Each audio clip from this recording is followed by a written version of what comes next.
Hello, I am Dr. Nagaraju, consultant dermatologist, cosmetologist and hair transplant specialist. ఈ రోజు మనం alopecia గురించి తెలుసుకుందాం. అలోపేషియా అంటే ఏంటి? సో జనరల్గా హెయిర్ ఫాల్ని మనం మెడికల్ టర్మినాలజీలో అలోపేషియా అనేది అంటాం. దీనిలో మనకి scarring alopecias and non scarring alopecias ఉంటాయి. నాన్ స్కారింగ్ అలోపేషియాలో మోస్ట్ ఆఫ్ ది మనం చూసేటివి బట్టతల and telogen effluvium. Telogen effluvium అంటే మనకి న్యూట్రిషనల్ డిఫెక్ట్స్ ఉండడం వల్ల ఫీవర్ తర్వాత, సర్జరీస్ తర్వాత, వెయిట్ లాస్ తర్వాత వచ్చే వాటిని టీలోజన్ ఎఫ్లూవియం అంటారు. అలా కాకుండా థర్డ్ టైప్ అనేది ఒకటి ఉంటుంది, అది అలోపేషియా ఏరియేటా అనేసి. దీన్ని మనం తెలుగులో పెయిన్ కోర్ కూడా అంటాం. అసలు దీనిలో నిజంగా పెయిన్లు అసలు ఉండవు.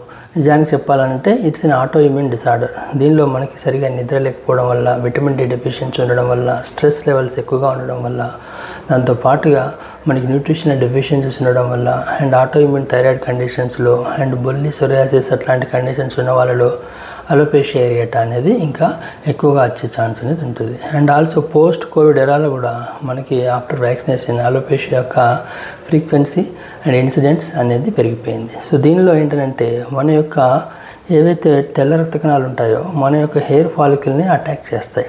జనరల్గా తెల్ల రక్త కణాల పని ఏంటంటే బాడీలో ఏదైనా ఇన్ఫెక్షన్ వస్తే అది వైరస్ కావచ్చు, బ్యాక్టీరియా కావచ్చు, ఫంగస్ కావచ్చు, దాన్ని అటాక్ చేసేసి క్లియర్ చేసుకోవాలి.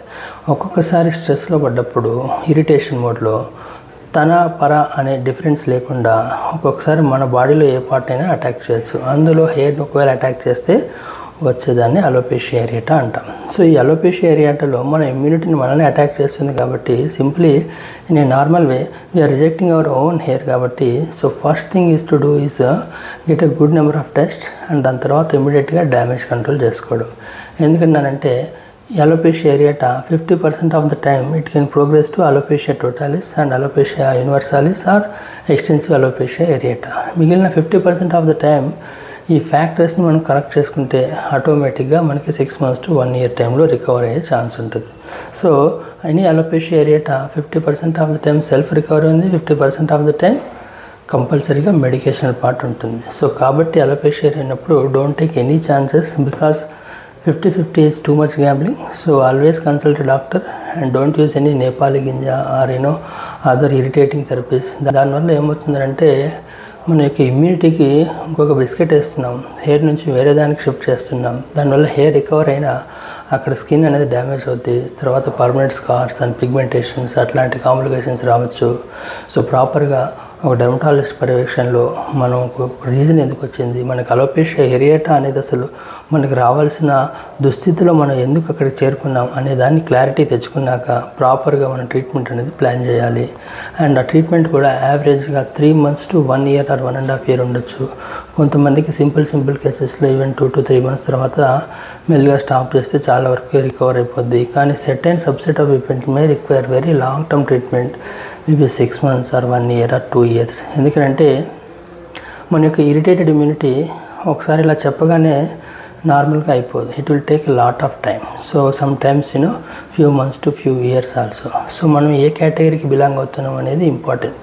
దీనిలో మనకి బ్యాడ్ ప్రోగ్నోస్టిక్ మార్కర్స్ కూడా ఉంటాయి. సో పర్టికులర్లీగా TSH అబ్నార్మాలిటీస్, యాంటీ-TPY antibodies, nail changes and also patterns of alopecia areata like sisaipho and ophiasis ఇట్లాంటివి, అంటే లైక్ బట్టతలలాగా, రివర్స్ బట్టతలలాగా హెయిర్ ఫాల్ ఉండడం అనేటువంటివి కూడా ఇంపార్టెంట్. సో అవి చూసుకుంటే వాటికి ట్రీట్మెంట్ అనేది యావరేజ్గా 6 months ఆర్ మేబీ 1-2 years అనేది కూడా పట్టుద్ది. సో పెయిన్ కొరకుడే కదా అనేసి లైట్గా తీసుకోవద్దు.